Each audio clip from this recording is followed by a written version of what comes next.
கொலோசியர் 2 அதிகாரம் 8வது வசனம். கொலோசியர் 2 அதிகாரம் 8வது வசனம். லௌகீக ஞானத்தினாலும் மாயமான தந்திரத்தினாலும் ஒருவனும் உங்களை கொள்ளை கொண்டு போகாதபடி எச்சரிக்கையாயிருங்கள். அது மனுஷர்களின் பாரம்பரிய நியாயத்தையும் உலக வழிபாடுகளையும் பற்றினதே அல்லாமல் கிறிஸ்துவை பற்றினதல்ல. ஜெபம் பண்ணுவோம். கர்த்தாவே, மக்கு ஸ்தோத்திரம். எங்களோடு பேசுகிற தேவன் நீர். ஒவ்வொரு உள்ளங்களும் ஆவியான உதவினாலே கர்த்தாவே வார்த்தையினாலே நிரம்பற்று ஒரு தாகத்தோடு நாங்கள் வந்திருக்கிறோம். இன்னும் உம்முடைய அன்பிலே நாங்கள் வேறொன்றது மட்டுமல்ல, நீர் எங்களுக்கு என்னென்ன செய்திருக்கிறீர், நாங்கள் என்ன செய்ய முடியும், இந்த உலகத்தில் எப்படி வாழ முடியும் என்பதை, வேத வாக்கியத்தை எங்களுக்கு நீர் அருளி இருக்கிறீர். அதை புரிந்து கொண்டு எதை சம்பாதித்தாலும் புத்தியை சம்பாதி என்று எழுதியிருக்கிறதே கர்த்தாவே. ஆகவே உம்முடைய வார்த்தையிலே வேறொன்றும்படி உதவி செய்யும். வஞ்சிக்கிற ஆவிகளை கட்டி நான் அப்புறப்படுத்துகிறேன். பாரம்பரியங்கள் ஒழிந்து போகட்டும். கிறிஸ்துவுக்குள் ஆண்டவரே உம்மையை வெளிப்படுத்தி எல்லா விதத்திலும் வெற்றிகரமான வாழ எங்களுக்கு நீ உதவி செய்யும். இயேசுவின் நாமத்தில் பிதாவே. சபையார் ஆமென் என்று சொல்லுவோம். ஒவ்வொரு வாரமும் நாம் இப்பொழுது புதிய தலைப்பின் கீழாக பார்க்கும்படி இருக்கிறோம். டாக்ட்ரின் ஆஃப் கிரேஸ், அப்படி இல்லைன்னா philosophy of grace. Philosophy, doctrine, view point, இது அவுட்லுக், இதுதான் அதனுடைய பொருள். அது என்னன்னு பார்த்தீங்கன்னா, எண்ணுகிறது, பார்க்கிறது, பார்க்கும் விதம். கிருபையை குறித்து ஒரு விசுவாசி எப்படி அறிந்திருக்கிறார், அவர் எப்படி பார்க்கிறார், அதை எப்படி யோசிக்கிறார். எது ஒன்றுமே நாம் எப்படி பார்க்கிறோம், எப்படி யோசிக்கிறோம், எப்படி எண்ணுகிறோம் என்பது மிக முக்கியமானது. ஏற்கனவே தேவன் சில காரியத்தை நமக்கு செய்து முடித்ததை இன்னும் நாம் அதை அடையாதது போல வேறு விதமாக பிசாசு நம்மை பார்க்க வைக்கிறான். இனிமேல் அவர் செய்ய வேண்டும் என்கிறது போல இன்றைக்கு கண்களால் காண்கிற சில சூழ்நிலைகளை காட்டி அவர் செய்து முடித்ததை மறக்கடிக்க அல்லது உங்களை வேறொரு நிலைக்கு மாம்சத்திலே உங்களை தள்ளும்படி பார்க்கிறார். தரிசித்து நடவாமல் விசுவாசித்து நடவுங்கள் என்று வேதம் சொல்லுகிறது. அவர் நமக்காக அந்த சிலுவையிலே என்ன செய்தார் என்று பார்க்கும் பொழுது நம்முடைய பாவங்களை மட்டுமல்ல, சாபங்களை, வியாதிகளை, எல்லா தரித்திரத்தையும் நம்மை விட்டு அகற்றிவிட்டார் என்று சொல்லப்பட்டிருந்தும் கூட நாம் பார்க்கும் பொழுது அதை புரிந்து கொள்ள முடியாதபடி தெளிவற்ற ஒரு நிலையில் பிசாசு கொண்டு போய் விடுகிறான். ஆகவே இந்த நன்மையானதை பெறும்படி நான் ஏதோ ஒன்றை செய்ய வேண்டும் என்கிறது போல தவறான சில காரியங்கள் சபை மக்களுக்கு போதிக்கப்பட்டது. நீ நல்லது செய்ததான் நல்லது நடக்கும், நீ தீமை செய்துட்டானாலதான் உனக்கு வாழ்க்கையில கஷ்டம் வந்திருக்கு என்றெல்லாம் சொல்லுகிறத நான் கேட்டிருக்கேன். ஆனால் நீங்கள் என்ன செய்கிறீர்களோ அதை பொறுத்தல்ல, அவர் என்ன செய்தார் என்பதை முதல்ல நம்ம தெரிந்து கொண்டால் பிறகு உங்கள் செயல்கள் நன்றாக இருக்கும். நீங்கள் ஏதோ ஒன்று செய்த பிறகு அவர் உங்களுக்கு செய்ய போகிறதில்லை. முதலாவது நீங்க ஒன்னும் செய்ய வேணாம், முதல்ல இருங்க.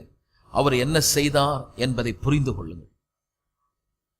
யாரெல்லாம் அவர் எனக்கு என்ன செய்தார் என்று ஒரு விசுவாசி அதை புரிந்து கொள்ளும் பொழுது இனி அவர் வாழ்வதெல்லாம் கர்த்தருக்காக வாழ்கிறார். அவருக்குள்ளே யாரோ ஒருவர் பயமுறுத்தி இப்படிதான் வாழணும் என்கிற ஒரு வெளிப்படையான சில மாற்றங்களை அவர்களுக்கு ஏற்படுத்த வேண்டிய அவசியம் இல்லை. உண்மையிலே அந்த தேவ அன்பை தகுதியற்ற எனக்கு தேவன் எவ்வளவு பெரிய இரக்கத்தை, அன்பை காட்டினார் என்பதை நான் புரிந்து கொள்ளும் பொழுது எனக்குள்ளவைகளெல்லாம் அவரை துதிக்க, அவருக்கு ஏதாவது செய்ய கண்டிப்பாய் உங்களுக்குள்ளே அந்த ஆவல் வந்து விடுகிறது. நாம் செய்து நீதிமானாகல, விசுவாசத்தினாலே நீதிமானான். எப்பொழுது தேவனுடைய நீதி உங்களுக்குள் வைக்கப்பட்டதோ ஆகவே நீதியின் பாதையில் நடப்பது சுலபம். நீதிமான் என்று விசுவாசிக்கிற நீங்கள் அதற்கு ஒத்த செயல்கள் இல்லாமல் போகுமானால் அந்த விசுவாசம் உங்களுக்குள்ளே செத்ததாயிருக்கும். நான் செய்து நீதிமானாகல, தேவனுடைய நீதி எனக்கு உண்டு, விசுவாசித்தேன், என் பாவத்தை சுமந்தார், எனக்காக மரித்தார், உயிரோடு எழுந்தார் என்று விசுவாசித்த உடனே விசுவாசத்தினாலே உண்டான தேவ நீதி. அப்படியானால் நான் விசுவாசிக்கிறேன் தேவ நீதி என்று சொன்னால், குடும்பத்திலே என்னுடைய தனிப்பட்ட வாழ்க்கையிலே அதற்கு ஒத்த செயல்கள் காணப்பட வேண்டியது அவசியமாயிருக்கிறது. அல்லது நீங்கள் ஒரு நீதிக்குரிய செயல்களை செய்து நான் நீதிமான் என்கிறது அல்ல. நீங்கள் கிரியை செய்து நான் நீதிமானா வாழறேன் என்கிற ஒரு காரியத்தை நீங்க கொண்டு வரக்கூடாது. அது கர்த்தருடைய பார்வையிலே அழுக்கும் கந்தயமாயிருக்கு. விசுவாசியுங்கள். நீங்கள் பலவீனர் அல்ல, பலவான். விசுவாசியுங்கள். நீங்கள் வியாதி உள்ளவர்கள் அல்ல, நீங்கள் ஆரோக்கியமானவர்கள். விசுவாசியுங்கள். நீங்கள் தரித்திரத்தின் கீழ் அல்ல, ஐஸ்வர்யத்தின் கீழ் இருக்கிறீர்கள். அப்படின்னா பவுல் ஒரு எச்சரிப்பு கொடுக்கிறார். Beware lest any man spoil you through philosophy.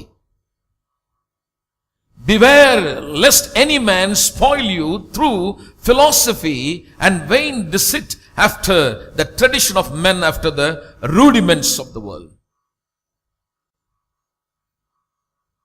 எந்த ஒரு மனுஷனும் ஒரு மாயமான தவறான எண்ணங்களை உங்களுக்குள் புகுத்தி தேவன் கொடுத்திருக்கிற நன்மைகளை கொள்ளையடித்து கொண்டு போகாதபடி நீங்கள் ஜாக்கிரதையாயிருங்கள். Philosophy means ideology, thinking, doctrine, ethics, attitude, viewpoint, outlook. எப்படி பார்க்கிறோம், எப்படி எண்ணுகிறோம் என்பது மிக மிக மிக மிக முக்கியமானது. பாருங்க, நம்ம ரட்சிக்கப்பட்டோம், ஞானஸ்நானம் பெற்றுட்டோம், எல்லாம் நல்லதுதான். ஆனா தேவன் என்ன செய்திருக்கிறார் என்பது மிக முக்கியமானது. அவர் எல்லாவற்றையும் எனக்காக சிலுவையிலே செய்து முடித்தார். எல்லாம் சொல்லுவோம், எனக்காக யாவையும் அவர் செய்து முடித்தார். இனிமேல் அவர் செய்யணும், ஒன்னும் செய்யல என்ற மாதிரி கொண்டு வரான் பிசாசு. எல்லாம் சொல்லுவோம், என் தேவன் எனக்காக யாவையும் செய்து முடித்து. புத்தியிலே அந்தகாரப்படாமல் தெளிவுள்ளவர்களாக பேதுரு எழுதுகிறார், தெளிந்த புத்தியாய் இருங்கள். புத்தினா புரிந்து கொள்வது. சரிங்களா? புரிந்து கொள்றதுல எப்படி இருக்கணும்? எப்படி இருக்கணும்? பரவாயில்ல, பேசுங்க என் கூட. எப்படி இருக்கணும்? ஆனா நம்மள புரிய விட மாட்டான். சுகமாயிட்டேன்னு சொல்லுது, புரிய விட மாட்டான். நீ பாவி அல்ல, தேவ நீதின்னு சொல்லுது, புரிய விட மாட்டான். குழப்பம். நீங்கள் தரித்திரத்தின் கீழ் அல்ல, இதிலிருந்து தேவன் உங்களை விடுதலை ஆக்கிவிட்டார் என்று சொல்லும் பொழுது புரிய முடியல. என்ன காரணம்னா, இந்த கண்ணில் நம்ம பார்க்கும்போது எல்லாமே சரியில்லாத மாதிரியே தெரியுது. பிசாசை குறித்து வேதம் சொல்லுகிறவன் கொல்லுகிறவன், திருடுகிறவன், அழிக்கிறவன். திருடுறான். என்னத்தை திருடிட்டான்? உங்க புடவை திருடிட்டானா? உங்க வீடு திருடிட்டானா? சில பேர் இதை தான் சொல்றான், வீட்டில் இருக்கிறதெல்லாம் திருடிட்டு போயிட்டான் பாஸ்டர், எல்லாம் போயிடுச்சு. ஒரு பிசாசு, ஒரு திருடன். அவன் உங்க வீட்டு பொருளையும் புடவையும் பணத்தையும் நகையை திருடுறவன் இல்ல, நீங்க யார் என்கிற அறிவை திருடுறவன். வேத வாக்கியத்தில் நீங்கள் யார், உங்களை குறித்து வேதம் என்ன சொல்லுகிறது, நீங்கள் என்ன செய்ய முடியும்? அவரை நம்பி அடைக்கலமாய் ஓடி வந்தீர்களே, உங்களுக்கு என்ன மத மாற்றம் ஏற்பட்டிருக்கிறதா? மதத்தை மாற்றப்பட்டிருக்கிறீர்களா? பேர் மாற்றப்பட்டிருக்கிறதா? இடம் விட்டு இடம் மாறி இருக்கிறோமா? நமக்கு என்ன நடந்திருக்கிறது? இதுலதான் குழப்பம். இல்லைங்க, எனக்கு கோயிலுக்கு வர்றதுக்கு முன்னாடி ரொம்ப கஷ்டமா இருந்தது, வந்தேன், ஒரு சுகம் கிடைச்சது, கோயிலே சேர்ந்துட்டேன். இல்ல, அதெல்லாம் ரட்சிப்பு. ரட்சிப்பு என்பது கிறிஸ்து வழியாக பிதாவாகிய தேவன் என் பாவங்களை அவர் சுமந்து அந்த பாவத்தை என்னை விட்டு அகற்றி, இந்த பாவத்தாலே வந்த சாபம், வியாதி, வறுமைகள் எல்லாவற்றையும் என்னை விட்டு கர்த்தர் எடுத்து போட்டு ஒரு ஜீவனை, மரித்து போயிருந்த எனக்குள்ளே அவருடைய ஜீவன் எனக்குள் வந்தபடினாலே அந்த ஜீவன் எனக்குள் இருந்து எல்லா நன்மையும் எனக்குள் பிறப்பிக்கிறது. எந்த குறைவும் இல்லாம நிறைவான, பூர்ணமான, சம்பூர்ணமான ஒரு வாழ்வை அது எனக்கு கொடுக்கிறது. அப்படின்னா நான் சொல்கிறேன், விசுவாசி குறைவில் வாழ்றதுக்கு சான்ஸே கிடையாது. அதனாலதான் சங்கீதக்காரன் சொல்கிறான், கர்த்தரின் நல்ல மெய்ப்பர், நான் சொல்லுங்க, குறைவே எனக்கு கிடையாது. சும்மா பாடி முடிக்கிறது இல்லை இது. கர்த்தர் மேய்ப்பராயிருக்கிறாரே, தாழ்ச்சி அடையேன் என்றுமே. எங்க பாடுவாங்கன்னா, ஒரு ஆளை செத்த பிறகு அங்க நின்று பாடுவாங்க.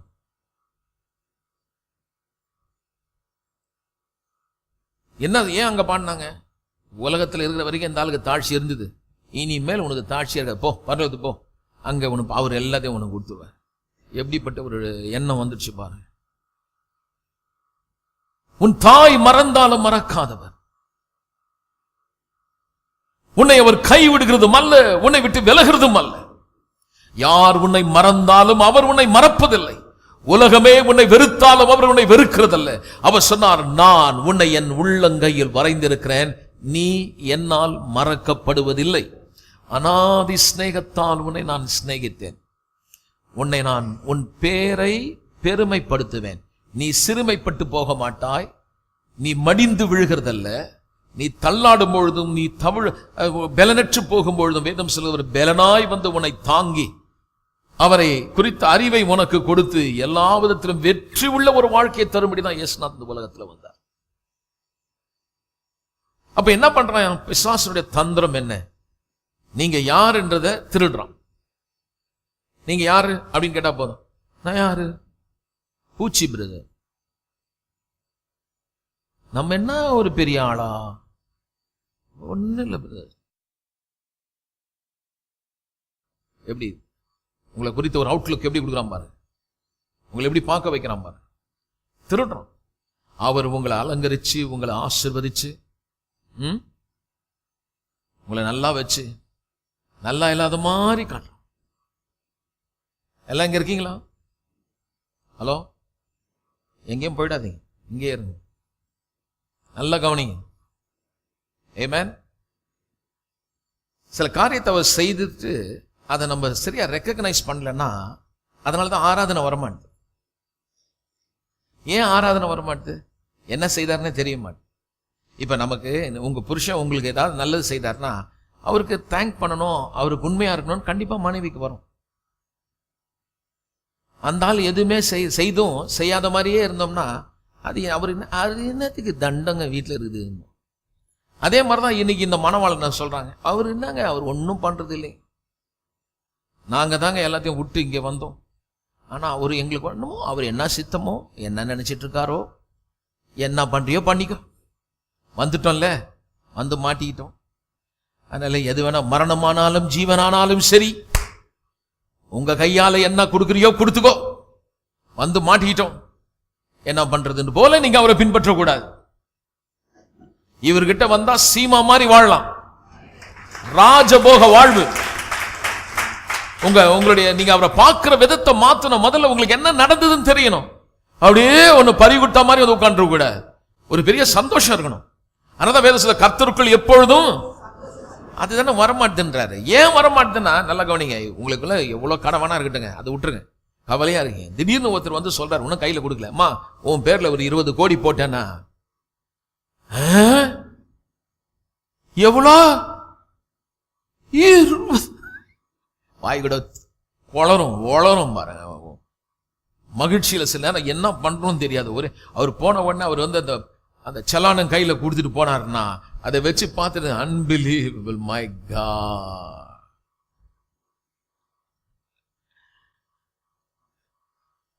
ஏன்னா அவர் என்ன செய்தார்னு உங்களுக்கு தெரியுது. மனைவியும் கணவனுமா சேர்ந்து பிள்ளைய பெத்தெடுத்தது மட்டுமல்ல, அந்த பிள்ளைக்கு நீங்க நல்லதெல்லாம் வாங்கி கொடுக்குறீங்க, நல்ல சட்டையை வாங்கி கொடுங்க, அவளை படிக்க வைக்கிறீங்க, எல்லாம் செய்றீங்க. அந்த பிள்ளை ஏன் எங்க அப்பா அம்மா தண்டம் ஒண்ணுமே செய்யலைன்னா உனக்கு ஐஸ் மாதிரி இருக்குமா? அப்ப பொத்திட்டு வருது இல்ல, இந்த பிள்ளைங்களை வளர்த்து ஒரு 2 மாடை வாங்கி போட்டுக்கலாம்டாப்பா, ஒரு இளநீர் மரம் வச்சிருந்தா கூட 2 தேங்காய் கடிச்சிருக்கேன்டாப்பா. என்ன பிலாசபி பேசியிருக்கோம், என்ன இந்த வியூல நம்ம பார்த்தோம் பிள்ளைய, எப்படியெல்லாம் நம்முடைய அவுட்லுக் மாறுச்சு. அந்த பிள்ளைய பார்க்கும் போதெல்லாம் இந்த பிள்ளைக்கு பதிலா 2 எருமை மாடு இருந்திருந்தா காலையை பூட்டி ஓட்டிட்டு இருப்பேனே, இந்த 2 பிள்ளை இங்க நிக்குது. இப்ப பிள்ளைய பார்க்கல, எருமை மாடை பார்த்தாச்சு. ஐயோ இந்த பிள்ளைய பெத்தனே, இந்த பிள்ளைக்கு பதிலா ஒரு தென்னை மரத்தை வச்சுன்னா 4 காய் காய்ச்சிருக்குமே, இது நிக்குது, ஒண்ணும் கொடுக்காம வெட்டி மரமா நிக்குது. உங்களுடைய வியூ எப்படி மாறுது பாருங்க, எப்படி எல்லாம் எண்ணங்கள் மாறுகிறது. பிரியமானவர்களே, கிறிஸ்துவுக்குள் வந்த பிறகு உங்களுக்கு ஒண்ணு தெரியணும். நீங்க ஏதோ செய்து, நான் ஆண்டவருக்கு அதை செய்திருக்கேன், நான் ஜெபம் பண்ணிருக்கேன், நான் உபவாசம் பண்ணிருக்கேன், சட்டையை மாத்திருக்கேன், பேரை மாத்திருக்கேன், எல்லாம் இருங்க நல்லா கவனிங்க. நீ செய்ததெல்லாம் முதல்ல ஓரமா இருக்கட்டும். அவர் என்ன செய்தார், அவராலே நான் யார், எனக்கு என்ன கொடுக்கப்பட்டது தெரிஞ்ச உடனே உங்களுடைய எண்ணம் மாறுது, உங்கள் எண்ணம் மாறுகிறது. அவரை குறித்த ஒரு அவுட்லுக், அவரை பார்க்கிற விதம் உங்களுக்கு மாறுகிறது. அவர் கடினமானவரா தெரியாது, நல்லவரா தெரியும். நல்லவரா தெரிஞ்சா யார உன்னை ஸ்தோத்திரம் பண்ணணும்னு சொல்ல வேணாம். உன் வாய் 24 மணி நேரமும் கர்த்தரை துதித்துக் கொண்டே இருக்கும். துதி எங்கே இருக்கிறதோ அங்கே விடுதலை உண்டு. துதி எங்கே இருக்கிறதோ அங்கே தேவன் அசைவாடுகிறார். அல்லேலூயா. அதனால கோயில்ல வந்து ட்ரம் அடிச்சிட்டு ஸ்தோத்திரம் பண்ணுவோம். ஸ்தோத்திரம் அல்லேலூயா அல்லேலூயா அல்லேலூயா. டேய் ட்ரம் குறைய பிங்.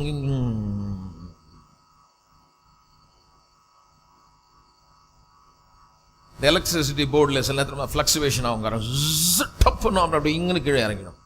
அந்த மாதிரி ஆவிக்குரிய சபையில் வந்து ஆண்டவரை ஸ்தோத்திரம் பண்ணி ட்ரம் அடிச்சோன்னா அப்படியே மேலே மேலே அப்படியே போய் அப்படியே அப்படியே அப்படியே அப்படியே அப்படியே கீழே இறங்குது. என்ன காரணம் பார்த்தீங்கன்னா, ஏதோ ஒரு எமோஷன், ஒரு உணர்ச்சி வசப்படுகிறோமே ஒழிய சரியா புரிந்து கொள்ளல. அதனால்தான் பவுல் சொல்றாரு, நீங்கள் புரிந்து கொள்ளாமல் போனால், தவறான எண்ணங்கள் இருக்குமானால் ஏற்கனவே உங்களுக்கு கொடுக்கப்பட்டதை நீங்கள் இழந்து விடுவீர்கள். இனிமேல் கொடுக்கிறதுக்கு ஒண்ணு இல்லை, எல்லாத்தையும் கொடுத்திருக்கிறார். அல்லாஹ் சொல்லும், தேவன் எனக்காய் எல்லாவற்றையும் கொடுத்திருக்கிறார். 2 கொரிந்தியர் 4ஆம் அதிகாரம். சந்தோஷமா இருக்கீங்களா? நான் பிரசங்கம் பண்ண பிசாசுக்கு ஒரே எரிச்சல் பாருங்க, அவனுக்கு கவலையாயிடும். நம்ம பெரிய ஆளா காட்டலான்னு பார்த்தா இந்த ஆள் வந்து நம்மளை போட்டு மெதிக்கிறானே. இந்த சபையில் அவனை ஒண்ணு இல்லாம காப்பிடுவேன். இந்த சபை உள்ள நுழைஞ்சாலுமே என் கர்த்தர் பெரியவர்னு காட்டுவேன். சில சபையெல்லாம் போனாங்கன்னா பேய பெருசா காட்டுவாங்க. வெளில போகும்போது உனக்கே பயமாயிடும். அந்த கட்டு இருக்குது, இந்த கட்டு இருக்குது, அந்த ஆவி இருக்குது. எந்த ஆவி இருந்தாலும் நல்லா கவனிங்க, காது உள்ளவன் கேளுங்க. 1000 ஆவிகள் இருந்தாலும், எத்தனை பெரிய பிசாசு இருந்தாலும், இந்த உலகத்தில் அத்தனை ஆவிகளை விட நான் அறிவித்துக் கொண்டிருக்கிறேன், இயேசு மகா பெரியவர். அவர் உங்களுக்குள்ள இருக்கிறார். அவர் உங்களுக்குள்ளே இருக்கார். என்ன ஒரு சந்தோஷம்! புரிய விட மாட்டான். நீங்க தனியா இருக்கிற மாதிரி, ஏழை மாதிரி, இருக்கிறதுலே ரொம்ப கஷ்டமான ஆள் மாதிரி, ரொம்ப பிரச்சனையில ப்ராப்ளமேட்டிக்கா காட்டுறான், இருளா காட்டுறான், பயமா காட்டுறான். தெளிவா என்ன நடந்தாலும் பரவாயில்ல, தெளிவா இருக்கணும். என்ன ஒரு தீங்கும் என்னை அணுகாது, ஒன்றும் என்னை சேதப்படுத்த முடியாது. ஆனா என்ன ஆகுதுன்னு பிரச்சனை பார்த்தீங்கன்னா, இந்த மனசுல சில பிரச்சனையை கொடுத்துறான். 2 கொரிந்தியர் 4ஆம் அதிகாரம் 4ஆம் வசனம் சொல்லுகிறது, தேவனுடைய சாயலாயிருக்கிற கிறிஸ்துவின் மகிமையான சுவிசேஷத்தினுடைய ஒளி. எல்லாம் சொல்லுங்க, நல்லா சொல்லுங்க. என்ன ஒளி? என்ன ஒளி? என்ன ஒளி? சுவிசேஷனா என்ன? கிறிஸ்துவானவர் என்ன செய்தார்? இயேசு கிறிஸ்து இந்த உலகத்தில் வந்து எனக்கு என்ன செய்தார் என்ற ஒரு நல்ல செய்தி.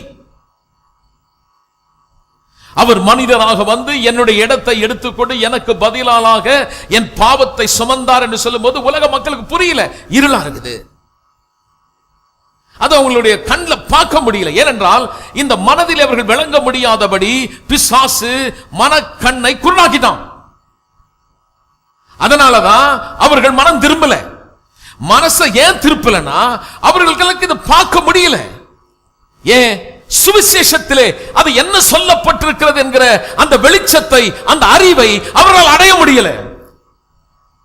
கல்வாரி சிலுவையில் 2000 ஆண்டுகளுக்கு முன்பாக ஒருவர் மனிதனாக வந்து உங்கள் பாவத்தை சுமந்தான் சொல்லும்போது அது வந்து அவங்களுக்கு புரிய மாட்டேது. எப்படிடா இது? Is it possible? என்றைக்கோ ஒரு வருஷத்துல நான் பிறக்க கூட இல்லை, அவர் பிறக்கிறதுக்கு முன்னாடி என் பாவத்தை சுமந்தான் சொல்லும்போது அவங்களுக்கு புரியலையே. ஆனா உங்களுக்கு புரிஞ்சது காரணம் என்ன? அந்த ஒளி எப்படி வந்தது? அந்த அறிவு எங்கிருந்து வந்தது? இந்த சுவிசேஷத்தின் ஒளி. என கண்மானவர்களே, இந்த உலகத்தில் இருக்கிற ஜனங்களுக்கு புரியக்கூடாதபடி இந்த பிசாசு அவர்கள் கண்களை குருடாக்கினான். இதுக்கு எத்தனையோ ஆவிக்குரிய சபை என்று சொல்லுகிறவர்களுக்கு சில காரியம் வழங்கல, இருள் இருக்காங்க. கர்த்தர் ஏற்கனவே சுகத்தை கொடுத்துட்டாரு. அந்த சுவிசேஷம் சொல்லப்பட்டிருக்கிறது. சுவிசேஷம் சொல்லுகிறது, இயேசு அந்த அடிக்கப்பட்ட ஒவ்வொரு காயத்தாலே நீங்கள் சுகமானீர்கள்.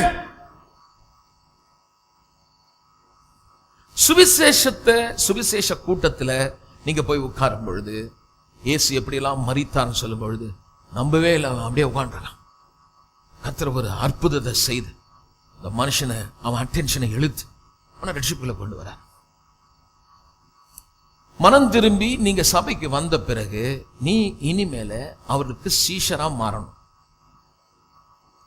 இப்ப இங்க சபையில என்ன பண்ணிட்டு இருக்கேன்னா, சபையோட வேலை என்னன்னா ஒவ்வொரு விசுவாசியும் சீஷர்களா மாறணும்.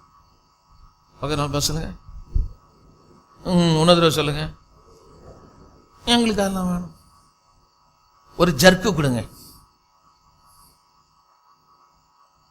அதுதான் சொன்னேன், அற்புதம் இல்ல, ஆசீர்வாதம். எல்லாம் சொல்லுங்க, திரும்ப சொல்லுங்க.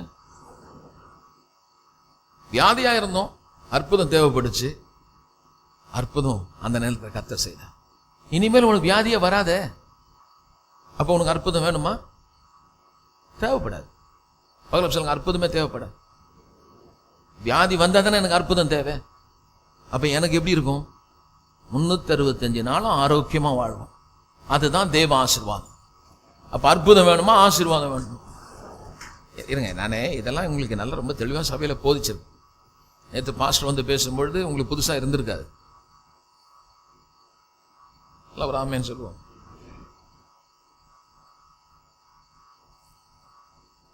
கோயில்ல வந்து ஒரு அற்புதம் செய்ய மாட்டீரா, ஒரு அற்புதம் வழங்காதா, ஒரு அற்புதம் வராதா? எதுக்கு அற்புதம் வரணும்? உனக்கு தான் தேவைக்கு மிக அதிகமா கொடுத்திருக்கிறாரு. பக்கம் சொல்லுங்க. இப்ப நீங்க சொல்ல, எங்க பிரதர் எங்க? அதுக்கு தான் சொல்லிட்டு இருக்கேன், எங்க வேதத்தை கவனிங்க. கண்ணில் பார்க்க முடியல, குருடா இருக்குது இப்போ. See, problem is not in God, problem is within you. பிரச்சனை கர்த்தர்கிட்ட இல்ல, கர்த்தர்கிட்ட இல்ல, நமக்குள்ள இருக்குது. நம்ம பார்க்க முடியல. அதனால வேற விதமா நம்ம வந்து வேற விதமா நம்ம அவுட்லுக் மாறுது, வேற விதமா திங்க் பண்றோம், வேற மாதிரி யோசிக்கிறோம். ஒண்ணுமே நடக்கலையே, ஒண்ணுமே ஆகலையே, கர்த்தர் எப்பதான் என் பிள்ளைய கரையேற்றுவாரோ, கர்த்தர் எப்பதான் இதை செய்வார்? கதை சொல்ற, நீ ஏன் அப்படி பேசிட்டு இருக்க? என் பிள்ளையா நீ வந்துட்ட, உனக்கு நானே எல்லாத்தையும் செய்திருக்கேன், நீ கவலைப்படாத, நான் உன் தேவன். கேட்கிற சிலதல்ல, கேட்கிற அத்தனையும் நான் உனக்கு கொடுப்பேன். என் பிள்ளை நீ. எல்லாம் சொல்லும், நான் அவருடைய பிள்ளையா இருக்கிறேன். திரும்ப சொல்லுங்க. எத்தனை பேர் அவரை விசுவாசிக்கிறார்களோ அத்தனை பேரும் தேவனுடைய பிள்ளைகளா இருக்கிறார். எத்தனை பேர் தேவனுடைய பிள்ளைகளோ அத்தனை பேரும் அவரோடு கூட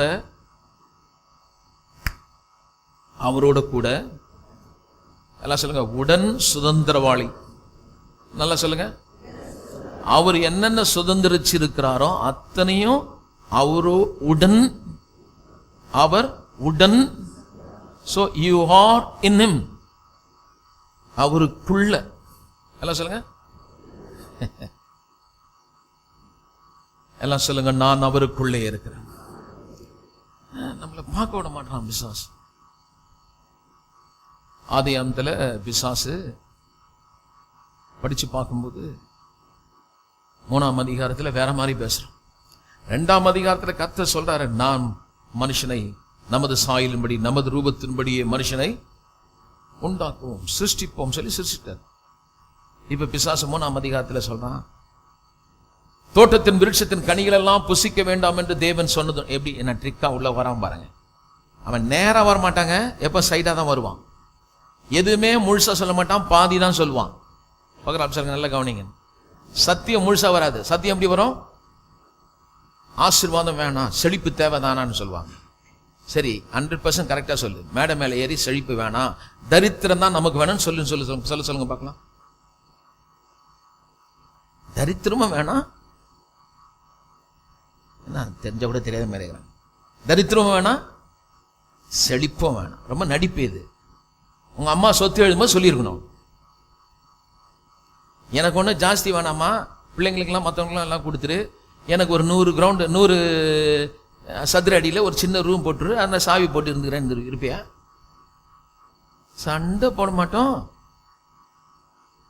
சண்டை போட தெரிஞ்சா கூட ஒன்றும் தெரியாத மாதிரி அமைதியாக உட்காந்து விட்டுருவோமா நம்ம? ஏன் நீங்க கேட்பீங்க, நீ என்ன பெத்து போடலையா? அதே தான் இப்ப கேட்கிறேன், கவனிங்க. அவரோடு கூட உடன் சுதந்திரவாளி அவர் என்ன சொல்றாரு? நீ தான் வாரிசு, எனக்கு இருக்கிறதுக்கெல்லாம் அனுபவிக்கிறதுக்கு நீ வாரிசு, உடன் சுதந்திரவாளி. இந்த இடத்துல வண்டி உடன் சுதந்திரவாளினா எனக்கு ஒண்ணு வேணாம் ஆண்டவரே அப்பா. ஏன்னா இவங்களுக்கு என்னன்னா, இவர் கொடுக்க மாட்டாரு, இவங்க டிசைட் பண்ணிட்டாங்க. என்னத்தை நம்ம கேட்கறது, அவரு கொடுக்கறது.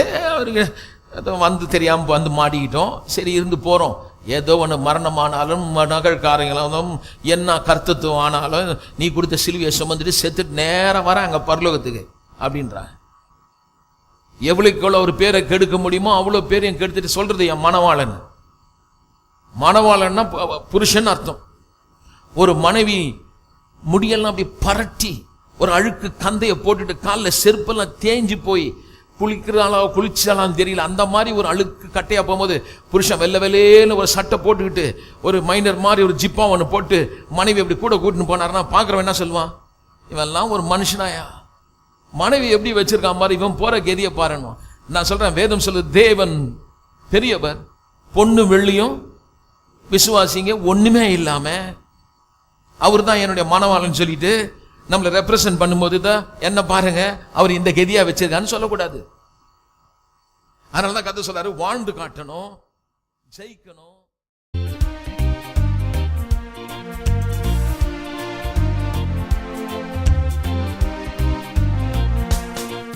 உன்னை ஆசீர்வதித்தே உன்னை மேன்மைப்படுத்துவே, உன்னை ஆசீர்வதித்தே உன்னை மேன்மைப்படுத்துவே. உன் எல்லையை நீ விரிவாக்கு, உன் கயிறுகளை நீளமாக்கு, உன் கூடாரத்தை விசாலமாக்கு. அதை தடை செய்யாதே. உன் எல்லையை